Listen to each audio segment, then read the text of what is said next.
Hello and welcome to Things Musicians Don't Talk About with your hosts Hattie Butterworth and me, Rebecca Toll. Within our vibrant musical world, it can often feel that the struggles and humanity of musicians is lost and restricted. Having both suffered in silence with mental, physical and emotional issues, we are now looking for a way to voice musicians' stories, discuss them further and to connect with the many others who suffer like we have. No topic will be out of bounds as we're committed to raising awareness for all varieties of struggle.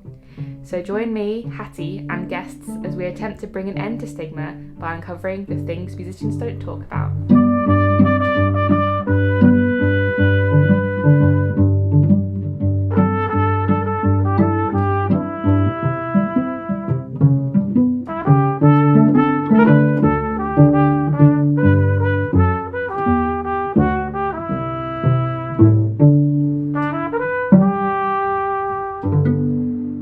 Things Musicians Don't Talk About is supported by the Royal Society of Musicians. Since 1738, they have been providing vital financial assistance, advice and guidance to music professionals unable to work due to accident, illness, stress or anxiety. Whether you're working as a performer, administrator, technician or teacher, and everything in between, they're there to help. If you know of someone in need, you can contact them in confidence by visiting their website, which is www.rsmgb.org, or you can contact them by ringing 020 7629 6137. Support their work by becoming a member or donating today. Ooh, and one last thing before we start the episode. Just want to congratulate Chloé on her very recent appointment to Principal Guest Conductor of the Bournemouth Symphony Orchestra. She said when we were recording the episode that she had some exciting news that she couldn't quite share with me yet. And it was this. So congrats, Chloé. So hi Chloé, it's nice to see you here in the Royal College of Music. How are you doing today? I'm good, thanks. Really nice to see you. Yeah, you too. So for listeners, this is Chloé van Soeterstède, and Hattie is not here to join us because she had a health emergency, but she's okay. She just needs to go find some more insulin that works. I've known you for a couple of years, Chloé. I've played in Arch Symphonia with you, which has been a joy to get to know you because I think I always heard about you at Academy. People being like, oh, have you heard of Chloé? Like, she's amazing. But tell me what you're doing at the college at the moment. Why are we in this room right here today? So first, it's very, very nice to talk to you, to see you. I think it's more than 2 years, actually, for Arch Symphonia, maybe a bit more. But yeah, anyway, probably. It's quite recent. Well, yeah, more than 2 years because COVID, oh my gosh, etc. Yeah. Anyway, so here I'm conducting the Royal College of Music Symphony Orchestra, Saint-Saëns Symphony No. 3, the organ symphony, and also a contemporary piece by one of their students here. Oh, cool. And it's great fun, very good to work with the students on different thing, rhythm, texture, colors, and to actually make sure that their personality is really going inside their instruments. That's the most important thing, I think, about music. It's not, I told them, like, think beyond the notes. The note is only a support of the emotion. And then if you actually find the meaning beyond the note, you will find the color, etc. And then it's an endless possibility of emotions. Wow. I wish I'd heard, like, conductors when I was doing stuff at music college talk about it like that. But yeah, so we wanted to talk to you because we kept seeing stuff on Instagram, like slowly popping up about you just being really honest about life pre and post having a baby and being a conductor and traveling and everything. And we just thought that your honesty and kind of candidness about the whole thing was really inspiring. I wanted to go back a little bit. So tell us about your career in conducting and where it stemmed from. How have you landed up here today? In a brief, just a brief summary. Tricky. Yeah. I started my master's in 2015. So after spending 8 years on the violin and also 4 or 5 years on the viola. So I have quite a big experience of playing my instruments. And then, because for me it was important to step on the podium with an understanding of my instrument. After my master's, I spent 2 years my master's in Manchester. Of course, I formed my orchestra, Arch Symphonia, you mentioned, in 2012. And then I signed with Intermusica. Yes. So it really enabled me to conduct some amazing professional orchestras. I think my debut as a conductor was with the Royal Philharmonic. So it was like, wow, this is just Pretty really cool. pretty cool. And I learned a lot. I just feel I'm learning all the time. And I know I will be learning when I will be 80 years old. In any case, it's different way. Of course, of learning. And since 3 years, I think, I'm here at the college once a year. So, and I'm taking this opportunity to work with the students and to learn repertoire. Wow. So I never arrive with a piece I know very well because I think it's important to use these opportunities to either youth orchestras or college orchestras, because then I bring the Saint-Saëns symphony to the US next month. Oh, wow. And then when I'm coming back in autumn here, I do Sibelius 5 and I've got my debut with Ulster. So I always take these little opportunities for learning big pieces. Yeah. And I always think a conductor should arrive 120% ready. Yeah. And it was, and we can talk about it, a bit of a challenge at the very start of when my daughter arrives. Yeah, so let's talk about that. Like, I think, first of all, I'd like to talk about why you feel it's important to talk about the realities of this. And then we can go into what the realities are. I just feel like social media, very often I'm thinking, oh, should I stay on Facebook or should I stay on Instagram? Very often I'm thinking, oh, it's so superficial. And because you see some artists that are actually putting, my life is pink and I'm all happy and my makeup is always nice and my cheeks are great. I'm like, I mean, this is not reality. And sometimes... And even sometimes when I was posting some photos with me and my daughter, I was like, this moment I'm really happy. But actually, if I was thinking maybe an hour ago, she was maybe just not wanting to nap. And I could have actually do a video of me like, oh my God, I'm like at the bottom of my life. And she doesn't want to nap. And so... it's sometimes I have some posts that I'm happy with and I want to share, but some other times, like I think I did a post recently about pollution and my daughter's breathing this bad air and stuff. I mean, it's nothing to do with pregnancy, but actually think that, okay, now I've got a kid and it makes me think of maybe the more globally about the planet and without... I think as soon as you have a kid, you think more on an omniscient, on a global level, brain level. Yeah. I mean, it's so true that like social media it's just such a mixed bag.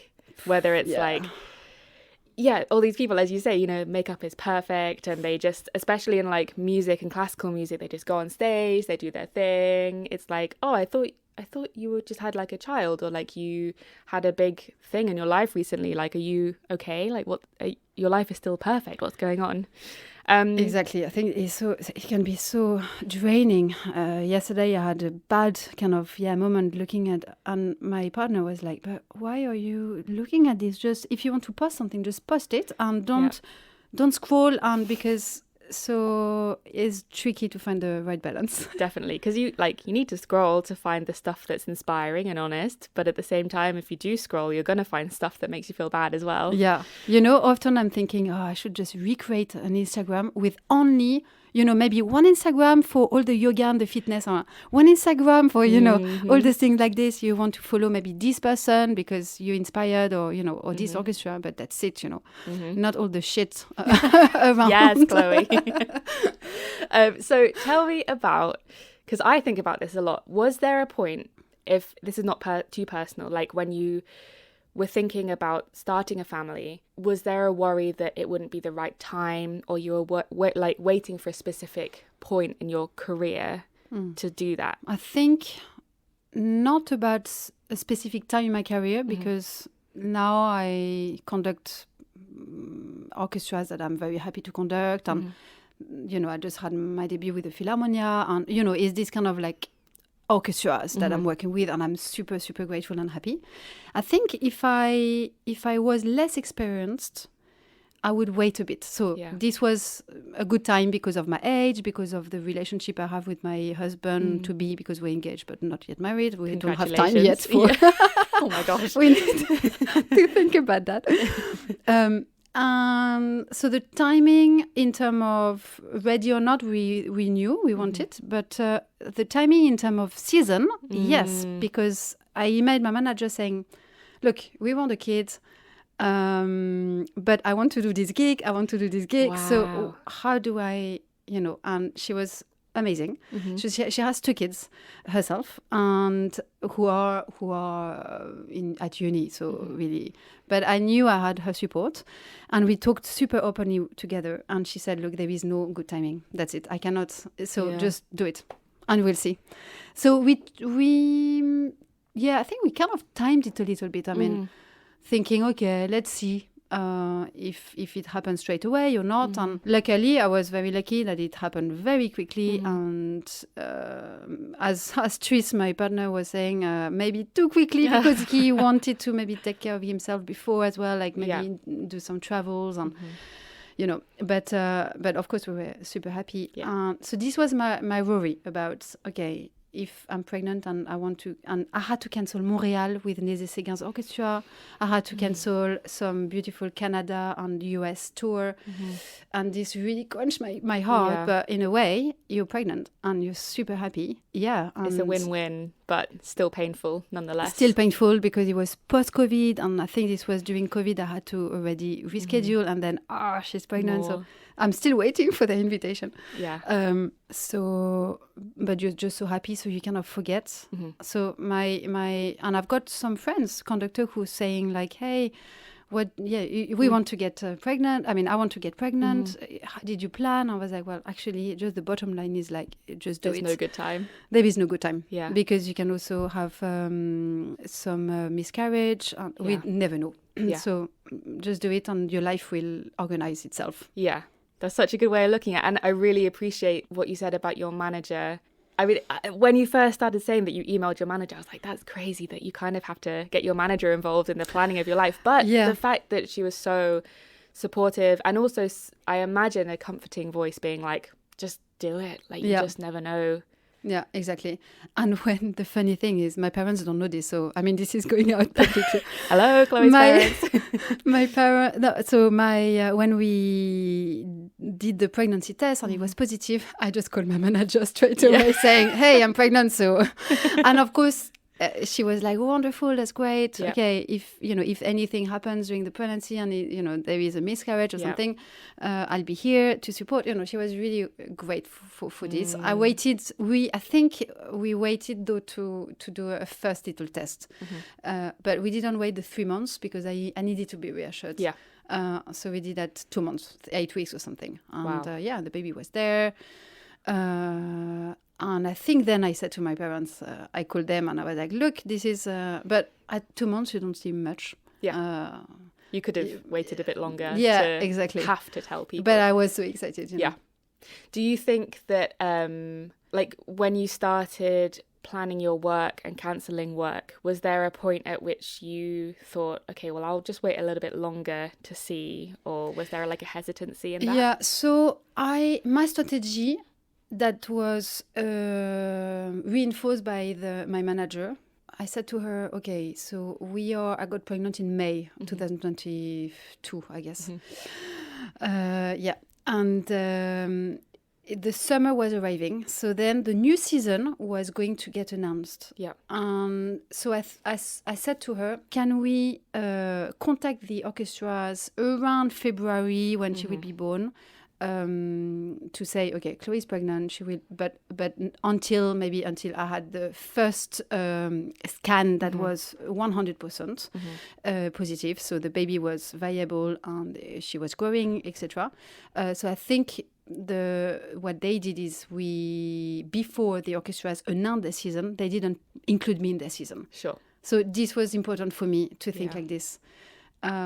Because then it's like cancellation, she's pregnant. And then it's true that, and that's my manager saying that when an orchestra knows that an artist is pregnant and they invited her, people are gossiping a bit, Let's say Canada is it's a big country, but it's a small musical scene. It's not like in France or in the UK. I mean, so let's say that in Canada, Montreal knows that I'm pregnant, and Toronto or Ottawa, I mean, they want to or Vancouver, they want to invite me.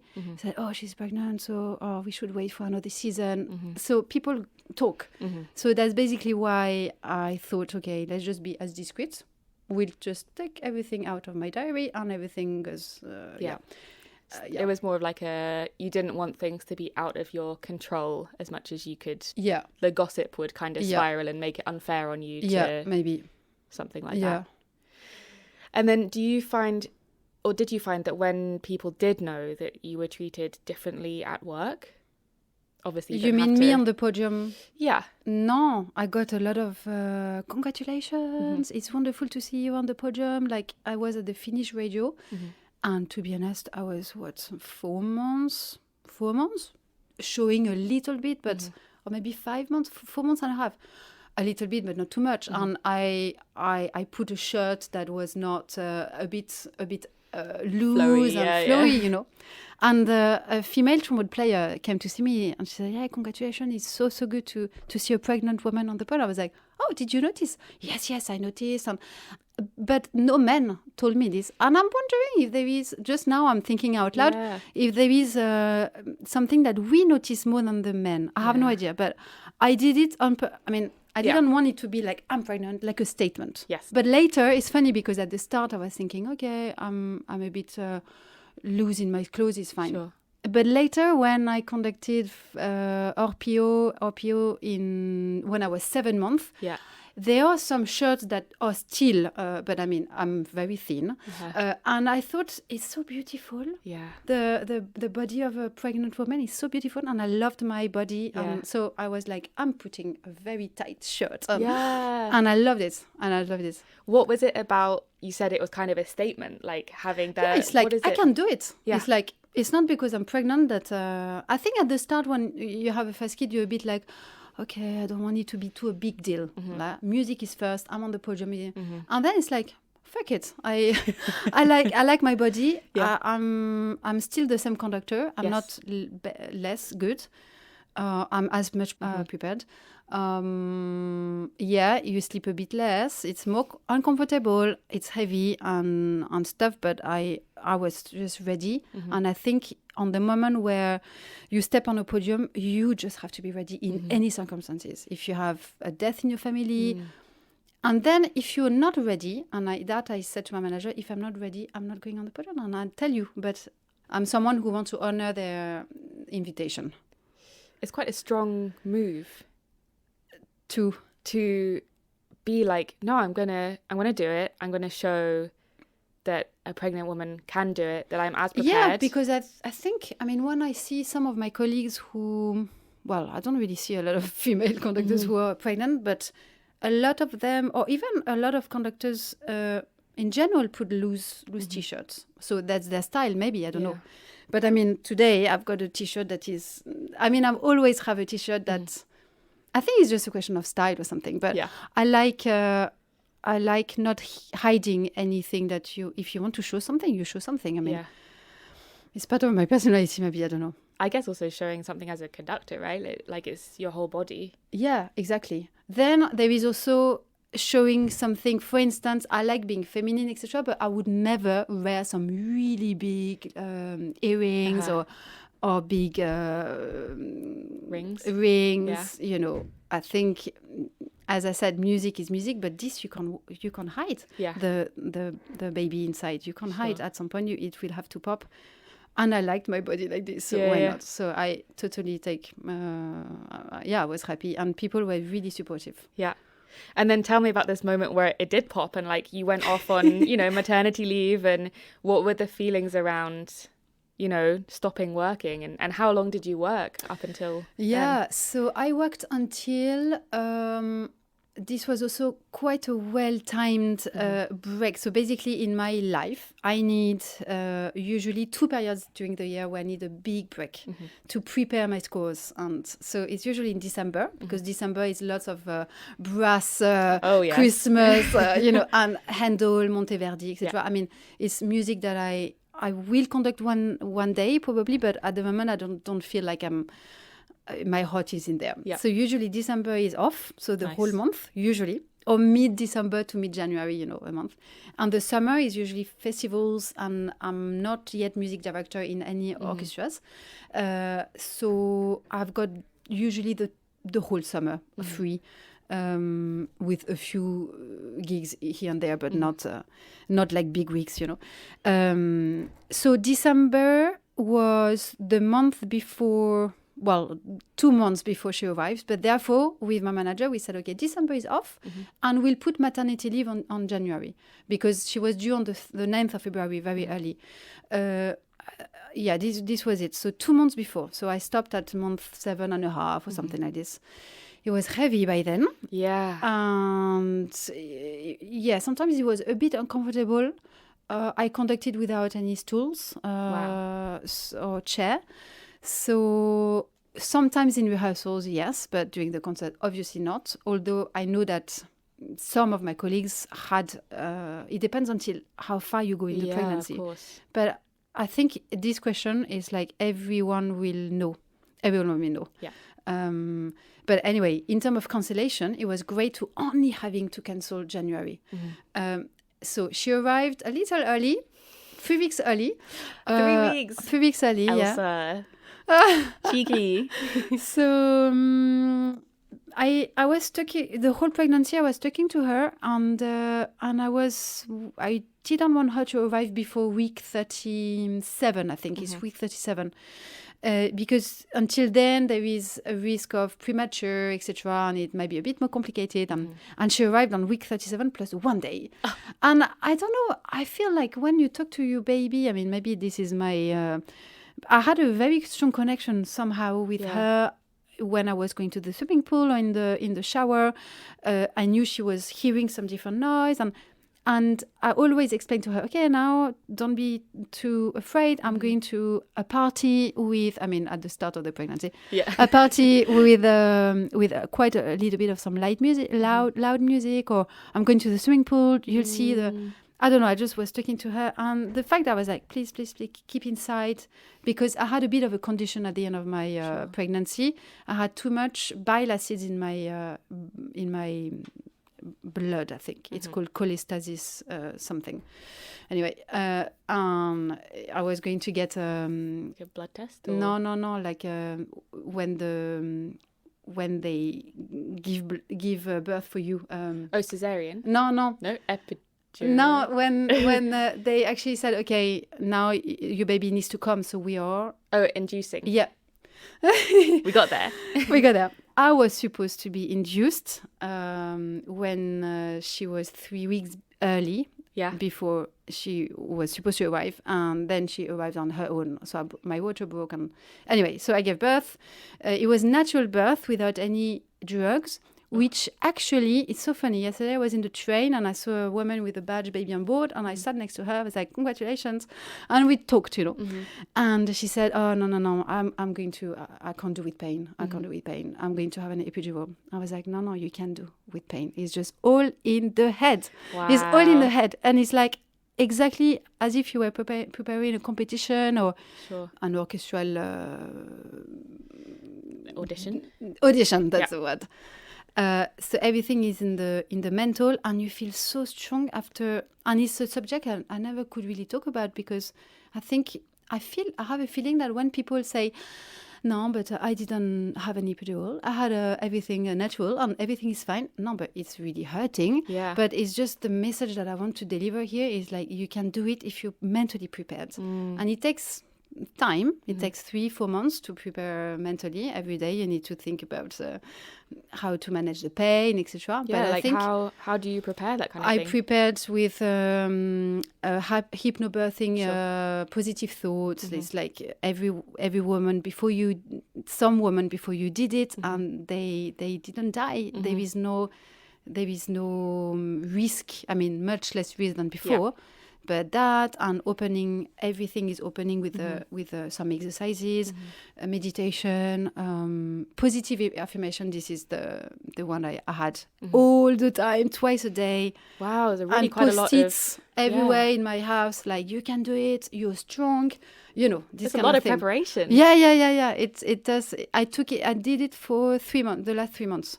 Wow. And you're here. You give birth, you deliver your baby without any drugs, and you feel on the top of the world after, and you feel like, oh my God, I did it. It's like you're super proud. I mean, you're very proud, and you feel stronger after that, much stronger. I'm wondering if your like background as a conductor, like it sounds very like I imagine somebody preparing for a concert with like their post-it notes and their affirmations, and like, do you see any similarities between how you prepared? Yeah, absolutely. Yeah. I think I've always been quite determined in my life about what I wanted to do, etc. And preparation, and for sure. And like self-motivation. Yeah, it's not. Yeah. It's just something you do. Every day. Yeah. Wow. Yeah, most days. Some days most off. days, because of course we can't always. Not every day. We have to be transparent. Yes. But then like. And then after. Yeah, after. So she was born, and I said to my manager once again. I think it's a very What a good. legend. It's a relationship. It's really a relationship. I said to her, when do you think? Because I don't know. You've been there before, but I don't know. And the thing is, she's an employee. She's not a freelancer. Yeah. I mean, she's not a performer. So she said, well, it depends, but I think just let's cancel the first month. Just like come back to earth and just take time with family, etc. And then we'll see if you don't want to. If you don't want to go to Sweden, if you don't want to go to Spain, you don't have to go to Sweden or Spain. It's money loss for me, money less for them as well, because of course I give a commission. But the most important thing that I had is their support, not like you have to do it. Because when I talk to colleagues who actually had a baby, the pressure from the management has been hell. Oh, really? Yeah. So I'm really lucky, but also I'm setting my boundaries with them. Yes. So I think it's not about, and I often say to conductors, having a management is like I hire them. Yeah. Actually, they That's don't hire true. me. I hire them. Yeah. In a way, I mean, I hire them. Yeah. So that they can manage you. Yeah. I mean, so my story is I gave birth, and then 2 months after, so on the end of the 2 months, I was doing my first concert. Wow. In Sweden. It was -15. It was super cold. So it was like end of March, start of April. And it went super well, because the first month you're totally in the stars. You can't sleep. I mean, you don't sleep much. It depends if you're breastfeeding. I was trying to breastfeed, but she would not latch. So there is all this kind of like chapter that needs a proper probably podcast on it. Yeah. But this is maybe also another subject, and it's a roller coaster of emotions, hormones, thing we never talk about, of course, and the management with the father, the weight loss of the kid, because at the start of their life they can lose up to 10% of their birth weight. Elsa was a bit more than 10%, and with the not hospital latching. Exactly not, and she was always asleep, and it was the first week was very tricky. So I had to be readmitted at hospital, and sometimes I was like thinking I was crying for nothing. So the hormones. And sometimes I was thinking like, if she can't eat, it's catastrophic, and she's going to die. So the hormones totally up and down. But when I'm also talking to other friends who, either musician or not, some of them had no hormones. Really? So it's really depending on how we feel or how we are as a person. So personal. So the first month was tricky. At the start of the second month, I thought, nappies, giving the milk all the time. Like, I want to do something else. I want to come back to my scores. Really? Yeah. You're ready? A month and a week or something, just at the very start of the second month. And maybe you saw on Instagram a few images photos where I've put her on my boob, trying for her to drink my milk, and I was just like working on the score, or she was just sleeping on me. And working on my score. It was very nice actually, and I would just put the music very, very quiet, and she would just be on mommy and sleeping. And then how have you balanced having, fairly young baby and working again? Like, what's that been like? So I'm super lucky to have my partner who is a civil servant, and he took 1 year off. So he's still on paternity leave, and he's coming back in 2 weeks or something to his work. So, and I think the figure is something like less than 3% of that in the UK are taking paternity. Once again, yesterday in the train next to this lady, there was her husband as well. And he said, I'm taking 2 months, which is actually a lot. In France, it's 3 days, I think, or 3 or 4 days. It's nothing. So, which is totally That's like bonkers. A weekend. It's crazy. It's absolutely mad. What? It's really small. And that's been like instrumental in you being able to work and balance everything, like having it's paternity leave. They need to do something about it. Yes. And so he took a year out, and he came to all of my concerts with me, traveling with us. So the 3 of us were all the time together. So traveling, so the first thing we needed to do is get a passport for her. This was the first thing. So you want to declare her, and then up to the embassy or passport. I can't remember exactly but it's quite simple. But and tomorrow I'm collecting her French passport, so she has by nationality. So we went to Sweden, minus 15 degrees, and then to Spain, something like 10 or 11 degrees. So the change of it's an organization. It can be easy now that I reflect on it, but it's an organization with the cot, the baby cot. In our situation, our flat in London was so small that she didn't have a bedroom, and our bedroom was too small to have her. So she slept in her pram, which is totally fine until maybe when she was a bit too big, month 4 or something. And then we thought, but you have 4 months to kind of like figure it out. Yeah, exactly. And so we always traveled with our small yo-yo pram, easy to take in the plane. It was a collapsible, But it can be stressful because it's like, okay, if I'm engorged, which happened a lot to me, it's really painful. So you want to pump your milk in between rehearsals. This was very tricky. I always had like a sign on my door backstage, like do not disturb, I'm pumping, or just do not disturb. You don't have to say. Depending on how friendly you are with the orchestra. Exactly. So this was a little bit challenging to find the right moment to pump. In Sweden, for instance, the rehearsals are quite... they don't have the same planning as us. Like a 3 hours rehearsal is usually like, I don't know, like 50 minutes, and then a big half an hour. It's quite a light schedule in Sweden, so I had to accommodate around. And when you pump, you need to put it in a fridge. So I always, things like this, and you need to think about. Ahead, I was on a tour with a Scottish chamber on 3 concerts, and at some point I had to pump, but it was in a cold church without any fridge, so they had to transport my milk to a fridge somewhere, so it's also a lot of like things to think about. It's not all about just the baby, it's also about the backstage of the baby.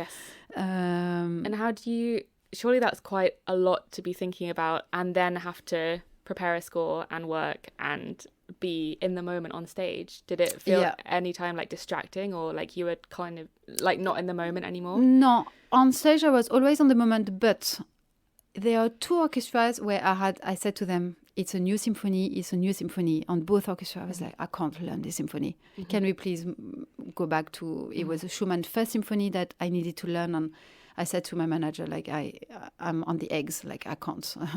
I will be sight reading. This is not something I want to do. Can we ask them to do Schumann's second symphony that I know very well? So, we managed with two orchestras so they could change the schedule, the program. Were they understanding about that?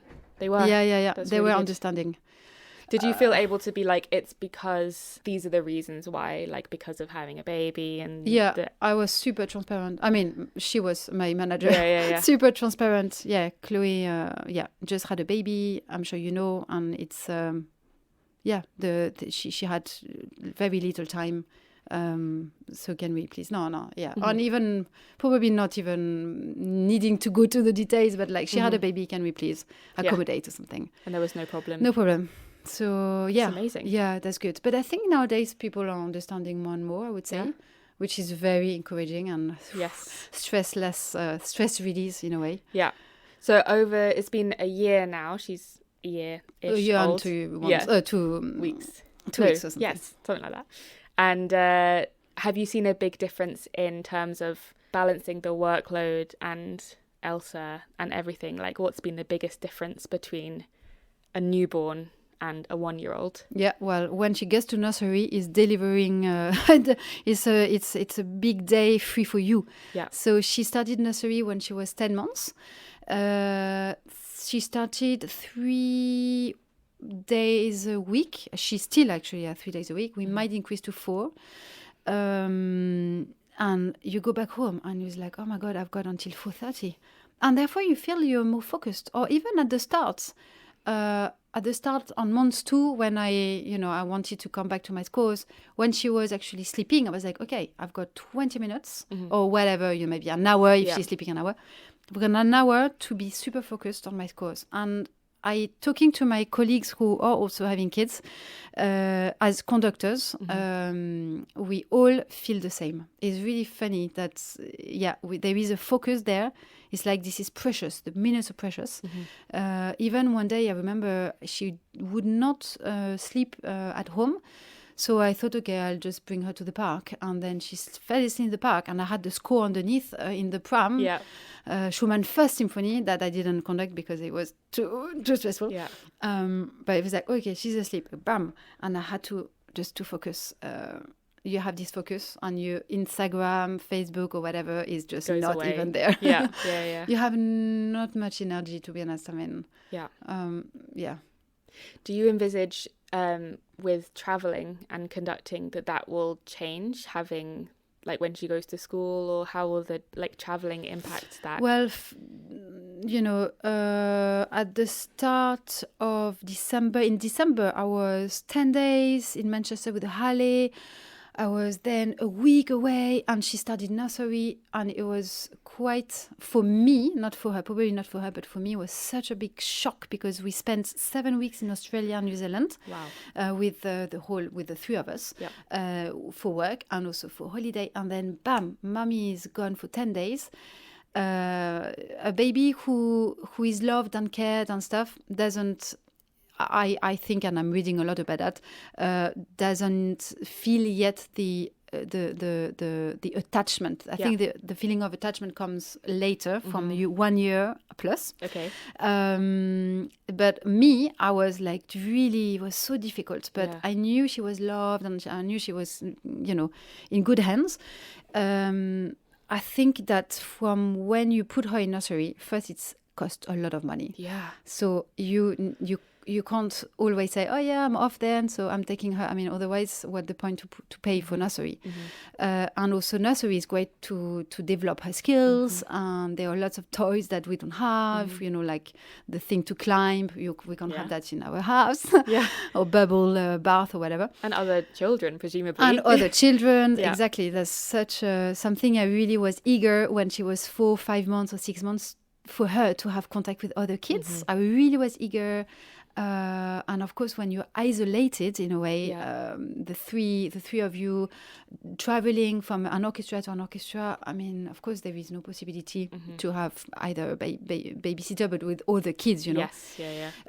So I think for the rest of my, I cannot say career, but I think I might just actually travel on my own, which is fine, but I said to my manager again, I don't want to travel more than 2 weeks. That's, 2 weeks out. That's your boundary. And probably that's my boundary. I think we need to set boundaries. Yeah. And then 2 weeks in, or at least a week and a half in, and then 2 weeks out. It's more difficult when I go to the US because I don't want to go to the US for one concert. I mean, so in March, I've just looked at my schedule, and it's 2 weeks in the US, which is crimping my heart, you know. Is that the longest you've been away from her so far? The 10 days with the Halle, yes, in December. It was so difficult. At the end, I was in tears to my manager. The last concert, I was like, I don't want to go on stage. I want to take the train and I want to go back to Elsa. It was awful. But then I feel like such a difficult situation. The next time I'm away, it will be fine. You just have to go through the difficulty once. Build on it every time. You build on it. But I think 10 days straight away was too much. After 7 weeks, one-on-one. 24, the time was tricky. That's a lot. Do you feel like a pressure to... I mean, I know that your manager and your relationship with your manager is really good, but do you feel a pressure to say yes to... Maybe I will just do like a 2.5 week thing here, or like I could just like make my boundaries a bit more flexible. I've been always so honest with them because I've got my manager in Europe, Intermusica, and I've got a management in the US, in the North America. And he is a man, but he has 2 kids, young kids, and he understands, etc. I've never felt pressured. If there is a big orchestra debut within this period of, it's like, Chloé, can you maybe push it a bit? And then I said, okay, I'm going to talk with Tris, my partner. Yeah. So he's always in the discussion. Yeah. I don't want to make decisions for my family on my own. So, but he's very, very supportive. Yeah. So he would say, well, if you think this is going to be a big change for your career, just go for it. But then it's me. The question for me is like, do I want to go away for that much time, you know? So at the moment, I think it's only 2 weeks. Even my last concert in the US in March, I'm going to take an overnight flight. Overnight flight. I prefer overflight night. That's nice. Overnight flight for arriving not to waste any time. You know, this is kind of like this excitement about. It's nothing negative about it. It's more like when I leave the house, I'm excited to. Well, first to also have time to myself in between rehearsals and with the orchestra without having to think about nappies and feeding or something. But then it's also the excitement to go back home and to see your baby. And I'm sure that 2 weeks she changes. Like at the moment, her third tooth is piercing through.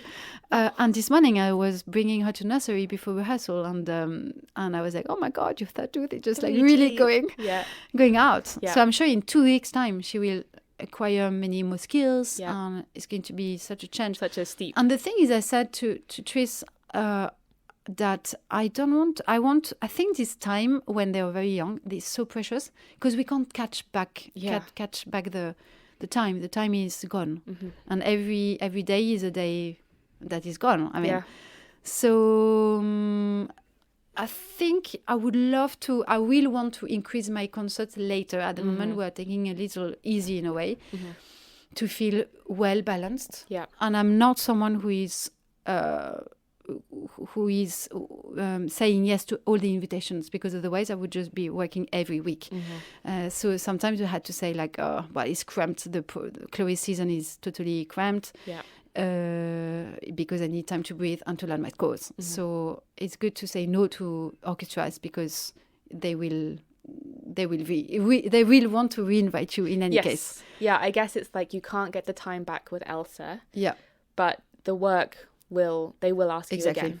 So actually, that time has to come first with her. Yeah. It seems. Yeah, when she's especially very small. I think until she's maybe 5 or something. Yeah. It doesn't mean that after it's not. Yeah, now it doesn't matter. I can just move country. But no, of course. Yeah. Well, it's been amazing talking to you. We're coming up to the end of our interview, and we usually finish on a win of the week. So we think of something small or big. We've had lots of people say, well, I wrote a book this week, and we go, oh, well, good for you. But just anything that from your past week that you've been like, yeah, that's a win. I'll go first. Because it's unfair to just spring it on you. My win is that, recently I have finally kind of told a lot of my private students that I'm leaving them, and I've been trying to kind of tell them for maybe 2 years, but I just feel too bad and I feel too attached to them, and I've been teaching them for their whole childhood and everything, but it was just getting too much with balancing everything, so I kind of finally said I broke the news in person, because I have such a fear of confrontation and letting people down, that I was like, no, I really need to do this just in person. I will be really annoyed at myself if I do it like by text or just kind of disappear or something. So well done. I'm happy about that. Yes, well done. And I'm sure that you feel much more zen about. So it zen. Feels like the shoulders can eventually sink. And like I can process the ending with them because I've told them in advance, and I'm gonna write them a little letter and really kind of go through the ending properly. Do you have a win of the week? Wow, win of the week. Well, I don't know. It's not related to any of this subject of. No, that's perfect. I just tiled my kitchen. And oh my gosh! And renovation work is just joy. I want just to say, because it's something else than than doing music. Yes. You do something else. I've put a little story, I think, or even a reel or something on Instagram about the steps that we have been doing, cutting the ties. And that's the second kitchen I'm tiling, actually. The first kitchen was in the London flat before we moved out, and now we are in Surrey, in Walton-on-Thames. This is the real one. That's not the last house. Yeah. Because it's just too small for another kid, and we want to, we want a bit more space. But I mean, we cannot afford at the moment. We need to sell one of these. We can't have everything. But I think it's just like detaching yourself from the music, and then when you resume on the music. I remember taking Sibelius violin concerto that I'm doing in March as well. That is really actually difficult to conduct and probably to play, but to get everything. And then after this styling session where you just like full of something else in your brain, you go back to the Sibelius and it's like, oh wow, this is so obvious. Like, I don't know, there is this kind of zoom in and out from different activities that for me it's kind of a win. It's nice. I love DIY. I'm so bad at it, but I have the same. I just feel so refreshed afterwards, like, maybe I should just do more things that's not music all the time. Yeah, exactly. I'm doing origami. Maybe you saw on Instagram. I'm doing a lot of origami birds. And I've got a wall in the kitchen that is just plain. Yeah. And I've put 1, 2, and now it's a massive origami bird, lots of colors. And Elsa loves it, and she's like next to plants, lots of plants. Have a little look on this Instagram. You should take bookings for tiling and origami. Well, maybe not yet. Check. Yeah, exactly. Maybe I will. Well, I've really appreciated your transparency on social media, and I think it's really something that the classical music world, or just the world in general, really needs. So thank you so much your transparency, and for talking with me today and making time in your busy schedule. Yeah, no worries. Thank you so much for having me. It's been very nice. Thank you so much.